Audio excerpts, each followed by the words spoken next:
5ನೇ ತಿಂಗಳಿಂದ ಸತತವಾಗಿ ಹಕ್ಕು ಮಾಹಿತಿಯನ್ನು ಹಾಕ್ತೀವಿ. 30 ಗ್ರಾಮ ಪಂಚಾಯಿತಿಗಳಿದೆ ನಮ್ಮ ತಾಲೂಕಲ್ಲಿ.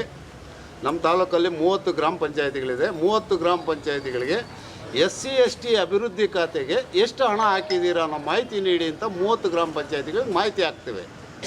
ಅದರಲ್ಲಿ 11 ಗ್ರಾಮ ಪಂಚಾಯಿತಿಗಳು ಮಾಹಿತಿ ಕೊಡ್ತವೆ, 19 ಗ್ರಾಮ ಪಂಚಾಯಿತಿಗಳು ಮಾಹಿತಿ ಕೊಡಲ್ಲ. ಸರಿ, ಸುತ್ತಿ ಸಾಕಾಗ್ಬಿಟ್ಟು ನಾವು ಅವ್ರಿಗೆ ಡಿರ್ಲಿಕ್ಷನ್ ಆಫ್ ಡ್ಯೂಟಿ ಅಂತ ಹೇಳ್ಬಿಟ್ಟು ಒಂದು ಅರ್ಜಿ ಹಾಕ್ಕೋತೀವಿ. ಸರ್, ಈ ಥರ ಡ್ಯೂಟಿನಲ್ಲಿ ಡಿರ್ಲಿಕ್ಷನ್ ಆಗಿದೆ, ದಯವಿಟ್ಟು ಮಾಹಿತಿ ಕೊಡಿಸಿ ಅಂತ ಹೇಳ್ಬಿಟ್ಟು ಅರ್ಜಿ ಹಾಕ್ಕೋತೀವಿ. ಅವರು ಸುಮ್ಮನೆ ನೆನಪೋಲೆಗಳು 8 ದಿನಕ್ಕೊಂದ್ಸಲಿ 15 ದಿನಕ್ಕೊಂದ್ಸಲಿ ನೆನಪೋಲೆಗಳು ಹಾಕಿ ಅಂತಿಮ ನೋಟಿಸ್ ಹಾಕ್ಬಿಟ್ಟು ಕೈ ತೊಳ್ಕೊಂಬಿಡ್ತಾರೆ. ಮತ್ತು ಇಲ್ಲಿ 2 ತಿಂಗಳು ಸುತ್ತೀವಿ ಹತ್ರ, ಆದ್ರೂ ಯಾವುದೇ ಉತ್ತರನೂ ಕೊಡಲ್ಲ. ಅವ್ರು ನೀವೇನು ಮಾಡ್ತೀರೋ ಮಾಡ್ಕೊಳ್ಳಿ ಹೋಗಿ ಅನ್ನೋ ಲೆಕ್ಕದಲ್ಲಿ ನಮ್ಮನ್ನ ಕೈ ಬಿಟ್ಬಿಡ್ತಾರೆ. ಆಗ ನಾವು ಇದರಲ್ಲಿ ಏನಿದೆ ಅಂತ ನೋಡಿದಾಗ 11 ಗ್ರಾಮ ಪಂಚಾಯಿತಿಗಳು ಏನು ನಮಗೆ ಮಾಹಿತಿ ಕೊಡ್ತವೆ, ಈತ ಬಂದು 2019ರಿಂದ ಇಲ್ಲೇ ಇದ್ದಾರೆ. ಕಾಂಗ್ರೆಸ್ ಸರ್ಕಾರ ಬರಲಿ, JDS ಬರಲಿ, BJP ಬರಲಿ, ಯಾವುದೇ ಸರ್ಕಾರಗಳು ಬಂದ್ರೂ ನಿರಂತರವಾಗಿ ಲೂಟಿ ಹೊಡ್ಕೊಂಡು ಆರಾಮಾಗಿ ಕೂತಿದ್ದಾರೆ.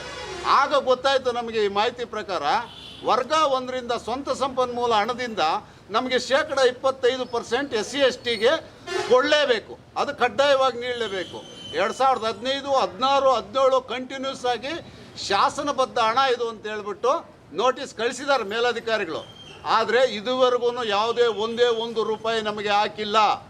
ನಮ್ಮ SC ST ಮಕ್ಕಳ 6ರಿಂದ 7 ಸಾವಿರ ಮಕ್ಕಳು ಒಂದು ವರ್ಷಕ್ಕೆ ತಾಲೂಕಲ್ಲಿ ವಿದ್ಯಾಭ್ಯಾಸಕ್ಕೆ ಅನುಕೂಲ ಆಗೋಂಥ ಹಣವನ್ನು ಮಟ್ಟಗೋಲು ಹಾಕ್ಕೊಂಡು ನಮ್ಮ SC ST ಜನಾಂಗವನ್ನು ಆರ್ಥಿಕವಾಗಿ ತುಳಿಯೋದಕ್ಕೆ ಸತತವಾಗಿ ನಿರಂತರವಾಗಿ ಪ್ರಯತ್ನ ಮಾಡ್ತಿರ್ತಾ ಈ ಕೂಡಲೇ ಇಲ್ಲಿಂದ ವಜಾ ಮಾಡಬೇಕು.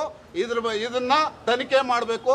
CO ಅವರು ಖುದ್ದು ಹಾಜರಾಗಿ ಈ ಎಲ್ಲ ಮನವಿಗಳನ್ನು ಪುರಸ್ಕರಿಸಿ ಅವ್ರು ನೋಡಿ ತನಿಖೆಗೆ ಒಪ್ಪಿಸಿ ಈ ಕೂಡಲೇ ಅವ್ರನ್ನ ವಜಾ ಮಾಡಬೇಕು. ಮತ್ತು ಇವರು ಲೋಕಾಯುಕ್ತ ಕೇಸುಗಳೇ 10 ಕೇಸ್ ಇದೆ ಈತನ ಮೇಲೆ, ಆದರೂ ಯಾರು ಏನು ಮಾಡೋಕ್ಕಾಗಿಲ್ಲ ಈತನ್ನ. ಇನ್ನು